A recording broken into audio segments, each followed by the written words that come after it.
So what do we do? One is to participate in things like this and just become aware of how you might be being impacted, and make room and compassion for that, for yourself and others. The other way is these very specific skills for dealing with the emotional consequences of this event and trying to make the most out of the life that we are being given, and try to prevent as many of the long-term consequences of these traumas as possible. And so I often use distress tolerance skills in my own treatment with individuals to help them to feel safe and to help them get to a place where that they can do things that are more productive and effective, and not engage in like self-harm, not engage in relational conflict if they don't have to, and help them to just improve how they're feeling in the moment. These are things for a crisis. And so if we regard discrimination as a crisis, we can see how these fit. These are not for everyday problems and stresses, right? Those aren't going to be effective, but these are for those really acute, intense events that have very serious in the moment consequences, right? So I'm trying to create for you a little toolkit so that you can feel like you have some things to go to in the moment. Distress tolerance skills are skills for tolerating painful events, urges, and emotions, especially when you cannot make those things better right away. So for instance, it could be that you're experiencing sort of intense emotional or physical pain that really needs to be helped quickly, but it's hard to do when we're feeling like that. It could be when you're feeling that intense emotion to do something, but acting on those emotions and giving into those urges would actually make the situation worse, or it might be actually unsafe for you to do in the moment. It also is useful for when we're feeling overwhelmed, but at the same time life goes on and we have to get things done. So I'm thinking about, we're still doing remote learning, we still have to do all these classes, we still have to do our jobs. Unfortunately, many of us do not get to distance in that way. But you have to get things done. And if that's important to you, then these can be helpful for getting through in the moment. These also are helpful when we can't solve that problem immediately. Maybe you've taken action, you've reported a hate crime, but you don't know when that's going to be resolved. In the moment, you need to deal. This can be helpful to get you to the next step until something can be done. So here's the list of the skills, starting with stop and ending with radical acceptance, that we'll talk through quickly today. Again, I will be sending a link that will have detailed instructions for all of these in case you want to reference. So try to just take these in the moment and then go back to them when you start to practice it with the instructions later. So the first one is our stop skill. So our stop skill is really helpful when you know that you are tempted to react impulsively, or perhaps you're just making decisions because of all the emotions and thoughts that are going in your head, but you have to respond right then and there. So it's a very quick skill where first you stop, and I would say physically and mentally freeze. Take a step back in your mind, but also physically if it's necessary, and observe what is going on in your environment and what is going on in your mind, and how those things may or may not match up. We can often build things up a little bit more in our head because our mind is trying to solve a problem. But if we can just observe what is actually happening, it would be helpful. And then the last step is the most important, which is to proceed mindfully. So you might ask yourself, what can I do in this moment that will serve me and what I want and what I need? You might ask yourself, what are my goals? What are my values? What do I want to be able to say I did in response to this event tomorrow, in a week, in a year from now? What will I feel satisfied by and not feel regret about? And you can see how if you're feeling really intense emotions, there's no way that you can necessarily make that decision very well, because it's going to be very over-influenced by the crisis and potentially some urges that aren't helpful. So again, I want to highlight this quote. Respond, don't react. Listen, don't talk. Think, don't assume. There are very important things that you might miss if you don't stop. One that I think is a skill that many of us are sort of trained in as students from very young are pros and cons lists. And this is very similar, and so hopefully that makes it feel accessible, right? The idea is that if we can be aware of what the consequences of different things that we feel the urge to do, we can make the right choice in the moment. So this is really useful when you have to decide between two different courses of action, or you're trying to decide whether you engage in or not engage in some sort of destructive urge or behavior. So for instance, I will often work with clients who feel like self-harming in the moment in order to deal with it. It works, unfortunately, it's very effective, but it is harm. It is harmful and not kind to ourselves. And ultimately, long-term wise, not going to be the best solution. So if you're trying to decide between something that might be destructive and something that might not be, or to just literally not engage in it, pros and cons can be helpful in the moment. So first you want to describe whatever that destructive urge or behavior is. And those are typically behaviors that might feel really great in the moment, short term, and have benefits then, but long term is pretty damaging. Then you want to make a pros and cons list about acting on your urges in the crisis, and then make another list of pros and cons about resisting the urges, and then ultimately contrast them. And it can be helpful if you can visually see them together. And then hopefully you can see how long term there's going to be more negative consequences of self-destruction, and it's not going to serve you, and you're going to have regrets about that later on. I really love these next set of skills because they can be really helpful if you just don't have the mental energy or flexibility to think through these other strategies in the moment. They're very quick physical things that you can do. So if you're feeling a lot of agitation and you feel like you need to do something, try tip skills. So really it's when you need to reduce some sort of extreme emotion, sensation quickly, and you're not able to distract necessarily in the moment. So tip the temperature. This means get yourself cold, right? So I think something that's very accessible is to splash cold water in your face. It might look for you more like an ice pack. It might look for you going out in the cold if you're in that sort of climate. It might be taking a cold shower. It might be submerging your face for a few seconds in a bowl of cold water, right? These things can really tip your physiological chemistry and help you to get back to a place of calm. Intense exercise, so any sort of 20 to 30 minute exercise that you could do that is very physically intensive, right? So you're not necessarily just taking a stroll down the street. You're walking fast, you're power walking, you're running, you're doing burpees, you're playing some sort of sport or activity that's very fast paced, right? It's not golf, it's basketball. You're lifting weights. And you're doing this for a short period of time, and again, you'll get the benefits of exercise, but you'll also tip your chemistry again so that you can feel more balanced. The next two are great for relaxation. So paced breathing, that can allow you to access your executive functioning or decision making lobe of your brain, which is your frontal lobe. It can sort of decrease your fight or flight survival response that's happening in your brain and allow you to sort of slow everything down so that you can make better decisions. So I have square breathing described there, which is breathing in for 4, holding for 4, breathing out for 4, and pausing for 4. So square. I also would suggest paired muscle relaxation, which is we're breathing slowly and then we're alternately tensing and relaxing our different muscle groups. I have linked here different lengths of exercises. It's definitely one where you potentially need to practice it more before you can do it covertly in public. Alternatively, if you feel comfortable putting in earbuds and having someone walk you through the audio of it, that's helpful too. There's also some benefits to recording that script yourself of, as you move through the muscle groups and then just listening to that later on. Sometimes people find that comforting. And again, this will be all listed in the resource list. I like many of these things because they are just great tools at your fingertips for when you just don't really have all the mental know-how to do the other things that I'm suggesting.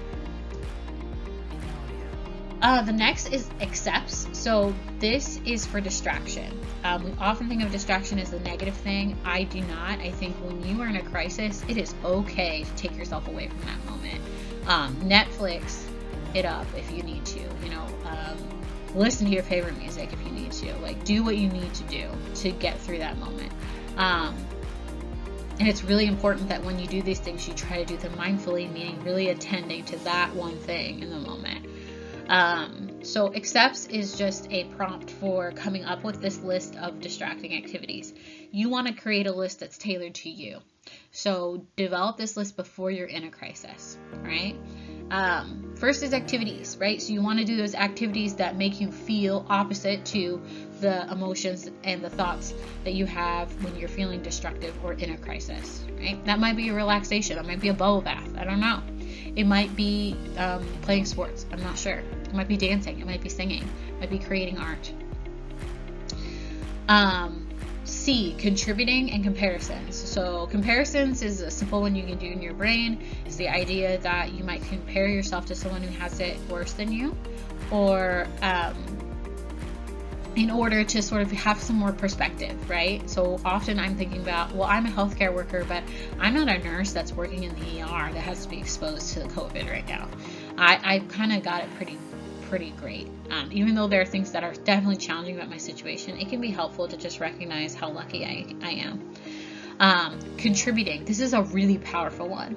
So a lot of people are making masks for healthcare workers right now, and that can be something that you can do to give you an activity and deal with your discomfort, but it's not putting you in danger, and it's helping someone else. So if you need to distract from your pain and you can help someone else, I guarantee that's not something that you're going to regret in a year from now. Emotions. So engaging in things that are going to create emotions opposite from what you're currently experiencing. So let's say you're feeling really numb, like you're just sort of hopeless about everything that's happening. It might be important to watch like a real tearjerker, P.S. I love you, things like that are just going to generate really intense emotions for you and help you to feel differently. Alternatively, it could be putting on a comedy special. It could be watching TikTok. It could be watching YouTube.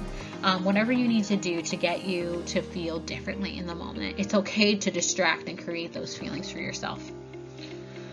Pushing away. That could be leaving the situation physically and just separating yourself from harmful individuals and situations. Could be that you can't do that. I know that there are many people that are in difficult home environments right now that they normally would be at college for and be avoiding, and they can't leave. They don't have anywhere else to go. And so it might be important for you to mentally build yourself a little fortress. And it sounds silly, but it can be really, really powerful. So it could be building a wall around yourself visually in your mind. It could be creating some sort of shield.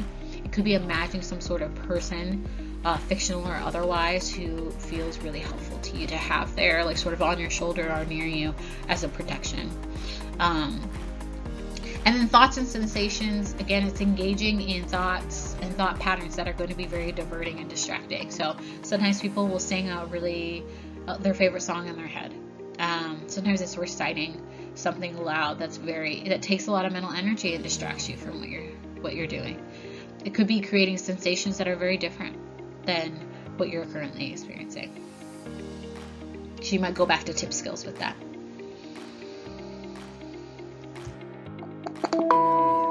So the next piece is more of a sensory one. So this can be really about how do I make myself physically feel different in this moment. I often think of self-soothing as being kind to yourself, comforting, nurturing, peacemaking, gentle, and just how compassionate it can be to take time to take care of yourself in the moment. When we want to self-soothe, we need to do it through as many senses as we can. And so I would, if I were you, consider making a self-soothe kit where you list things that appeal to each of these senses that feel just comforting to you. So it could be for taste that you have a certain meal that your caregivers made you when you're younger that just feels comforting. So I'm thinking for me, it is sinigang, which is a Filipino dish that is warm and comforting. a little bit sour, and just very appealing to my sense of taste, but also my touch in terms of the warmth and smell. You might have a certain site, right? Like certain pictures of you and your friends. Pinterest for collages. It could be that you like to color. It could be that there are certain nature scenes that feel comforting. With sound, I often think of like instrumental or electronic music feeling just very comforting in the moment. Sometimes the words are too much. It could be a playlist though of music from when you were a teenager. That tends to be very diverting for sure. It could be something as simple as white noise for you in the moment. So think through what each of those would be and list them, again, creating this kit before you're in the crisis so you have access to it later. Second to last skill that I'll talk about, improve the moment. So often discrimination is a very unpleasant but also seemingly meaningless and just painful experience, and I think it could be helpful to turn that painful moment into one that is positive and has purpose. So it might be about going to a happy place and engaging in imagery that is pleasant and takes us somewhere else. I think one that's really important is meaning. So people often need to create meaning from a meaningless experience to survive, to feel like they have the motivation to go on. So when I think of this, I think of Holocaust survivors who have talked about how if they can find a meaning or a purpose to what they have suffered through, it helps them to hold on. It helped them to get through their time in like concentration camps and being subjugated. Which is not to say that you need to believe that you deserved what has happened to you, but more so that if you can find some sort of impact that is positive for you. So often people will say, everything happens for a reason, including my pain. It taught me something about myself. It taught me something about my environment. It helped me to deal with similar situations in the future. Because I went through this, I can relate to and connect to other people who went through this. I can help other people. Those are just common reasons that I've heard. So you might consider that. Sometimes people find this meaning through prayer if they feel like they are religious or spiritual. Sometimes that could just be letters to yourself. It doesn't have to be a religious or spiritual thing. Often if we can relax, similar to the imagery, that can make the moment more pleasant. One thing in the moment, that's a really hard one, I think, for a lot of people. We often are multitasking, but if you can just be kind to yourself and allow yourself to just take one thing at a time, to engage in one activity very mindfully, very presently, that can be helpful too. A vacation can be great. So I'm not meaning like, let's go get on a plane, because certainly please don't do that. But taking a brief mental vacation. And for many of us, especially if you are a very driven and independent person, that means accepting help and not doing everything yourself. It means relying upon other people you trust. And that can be hard. It means not being productive that day, even if you have a deadline and you're feeling pressure from your professor to do so. It means taking that time for yourself if you need it, but you have to recognize that you need it to do that. And finally, encourage yourself that things are going to be okay, that you can manage this, but also that you might just need to rethink the situation and think about it in a different light.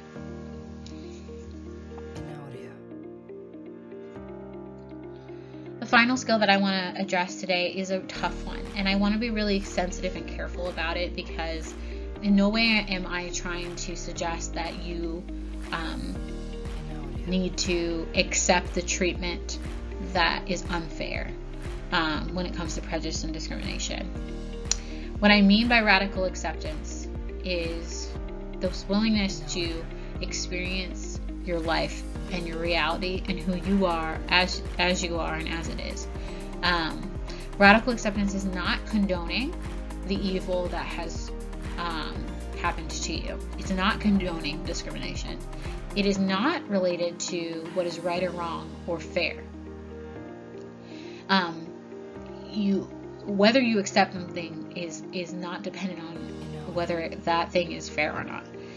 But it is working that system. It is being effective despite this outdated, oppressive, unjust environment. It's being effective in that environment and making it work for you. And to do that, you have to accept reality as it is. Not the way that we've built it up in our mind, not the way we're interpreting it, not the fears that we're having about it, but what is observable, what is actually happening, what are those limitations that you have and that your society has. It's also accepting that hopelessness and fear you feel about the future, while justified and understandable and reasonable, is not fact. We don't know. We don't have a crystal ball. And our life is worth our life is worth living, even though we know there is going to be pain,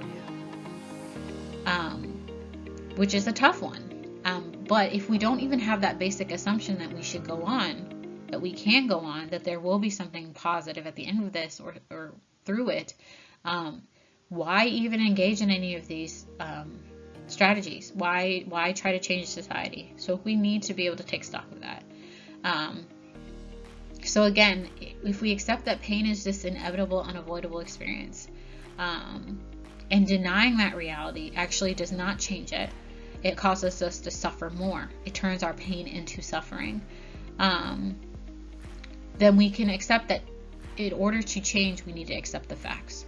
So, for instance, when we're doing, let's say, a math problem, we have to define what that problem is, what kind of problem it is, what it would take to solve the problem before we can actually solve it. If we don't have the facts, if we can't take stock of that in an objective way, there's nothing that we can do.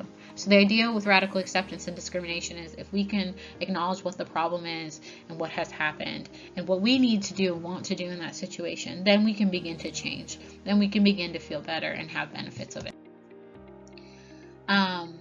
Something I want to make sure I'm saying is that this engagement in radical acceptance is not surrender, but it is freedom. You are not responsible for your oppression. It's not something you asked for. It is not your fault that you or your community has experienced prejudice or discrimination. Unfortunately, it's also true that we can't control who oppresses us or how. And we can only control how we respond to it. And an unfortunate, unjust truth that we have to accept is that while you did not create these problems that you are experiencing in any way, you are the one that's here watching this presentation. You have to be the one to solve them. And while I will definitely promote allyship wherever I can, we also can't control how effective they're going to be either. But you can control how you respond to these events that are happening to you. So you can engage in distress tolerance activities, and you can enact institutional change if you can accept where the problems are, if you can know the facts.